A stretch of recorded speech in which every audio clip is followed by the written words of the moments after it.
انسانی نیچر ہے کہ اسے اپنے آپ پہ ہی پیار آتا ہے۔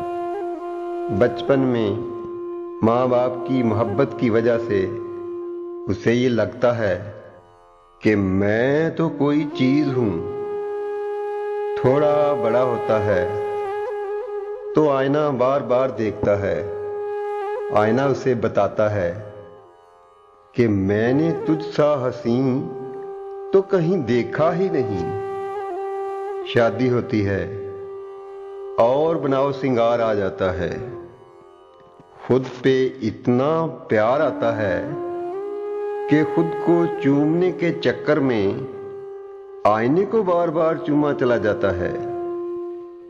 بڑھاپے میں دوترا دوتری پوتا پوتی پہ بے حد پیار آتا ہے۔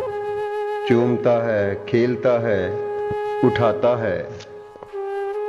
غور کریں تو بچپن سے بڑھاپے تک اسے خود اپنے آپ پہ ہی پیار آتا ہے۔ انسان کتنا خود غرض ہے۔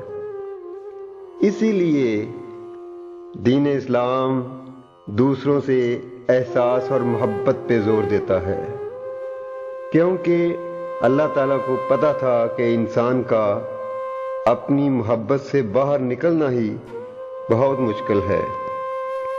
اگر ہم اپنے آپ کو چیک کریں تو سارا پتہ چل جائے گا کہ ہم کس قدر دوسروں سے احساس اور محبت کرتے ہیں۔ ہم تو مرنے تک اپنی ہی محبت میں پھنسے رہتے ہیں۔ سیلفش ہونا چاہیے مگر اتنا زیادہ بھی نہیں۔ ہمیں اللہ اور اس کے رسول کے حکم پہ پورا اترنے کی کوشش کرنی چاہیے۔ اللہ تعالیٰ ہم پہ کرم اور فضل کرے، آمین۔